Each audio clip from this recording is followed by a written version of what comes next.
Okay, so this is going to be our notes on power. Make sure you add annotations or type in new things that I talk about during the notes, and that'll be one of your assignments. If you remember, we've been talking about all these things connected with energy. So if we have energy, there's a lot of connections. So we have energy, and then energy has a connection to work, like this. Okay, and then we also know we have types. So we have kinetic, just go K. We have potential, and then potential we have elastic potential and gravitational potential, and all these different ideas tie into work. And we even have the work kinetic energy theorem, which says the amount of work done equals the change in kinetic energy. So we have all these things here.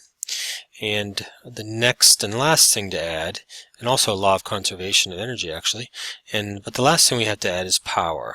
Okay, and power is a rate. So when you see a rate, you know it has something to do with time.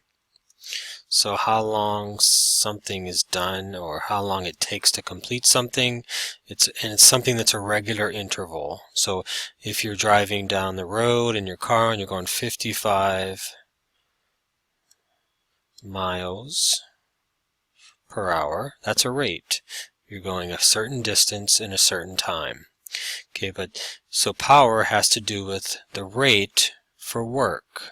Okay, and then if we look at the equation though, so power is then work done, and so we want to, let's write this out and then we'll add to it. So power equals work divided by time. Okay, but then this work can also be equal to force times distance as well. And then, so you see these equations here, and kind of added these in here. So that's kind of how they fit. So if you want to know, you've done some work, you've applied a force to something, you've moved it a certain distance, well, if you just add the time component to it, you then get power. Okay, the unit for power is watt. It's named after James Watt. He was a scientist that worked on a lot of these energy ideas. Sorry. And yeah, so he gets this named after him. And a common thing for watts is this idea for how they charge you for electricity. And kilowatt, you'll hear, that's 1,000 watts, and kilowatt hours is so many watts in an hour's time. It's a rate, has to do with power, and that's how they charge for electricity. So some of these problems can be very easy. It just tells you how much work is done, and then you calculate the time. Okay, so we're going to do an example problem here. So that's kind of common with these. This says we have an 193 kilogram curtain, which is pretty heavy, and we want to be raised this distance. Okay, so we should probably label these as we're looking. Okay, so this is a mass, and then this is a distance. That might fit into our work calculation, right? So at a constant speed, so it's not accelerating, it's staying the same, so that means this force applied is really, the only one we're overcoming is the force of gravity. It's really going to be equal to whatever that force would be. Because if it's not accelerating, we're just the only other force applying to it is the force of gravity. So if we're moving it at a constant speed, the only force we're counteracting is the force of gravity, and that's mass times acceleration. Okay, and then it wants to do it in 5 seconds. Okay, as close to it as possible. Okay, and then it gives us the power motors for 3 motors are listed as 1 kilowatt hour, 3.5 kilowatt, and 5.5. So these are really 1,000 watts. This is 5,500 watts. And then this is 3,500 watts. Because it's kilowatt, 1,000 watts. So then we're then going to look at this equation for power, and power equals work divided by time. Okay, so then if we plug this in, we'll do the force times the distance.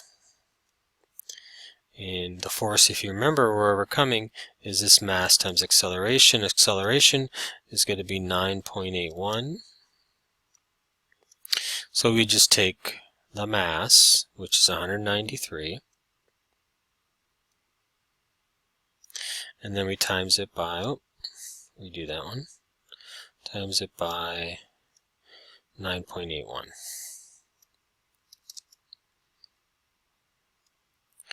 Okay, and I can even use my calculator here. Where is that calculator? There we go. So then if I just go with that, put the number in, 193 times 9.81.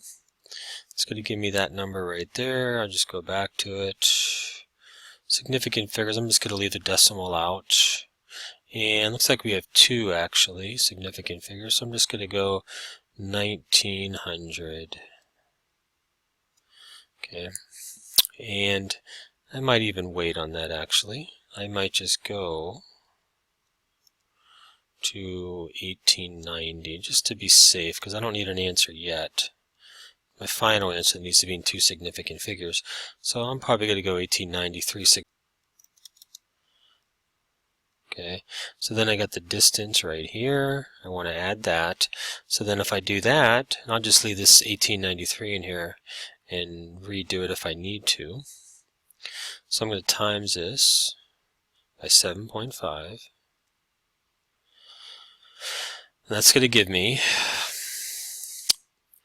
1402. So I'm just going to round it. And I might actually even wait and see what I get here. But then I just need to divide this by the time, which is 5. So then if I divide that, go back to my calculator, divide by 5, I get 2,800. So about 2.8 kilowatts, or 2,800 watts. So then I looked, and the question was, which motor fits the best? So this one's too slow, won't do it. This one would do it way too fast. The one that's going to give me the closest time is going to be 3.5. Okay, so that's the one I should use, and that's how you solve that problem. Hope that helps. If you need any help with any of these other problems, let me know. I'll be glad to do them for you so that you can look and solve them with me as you do your homework.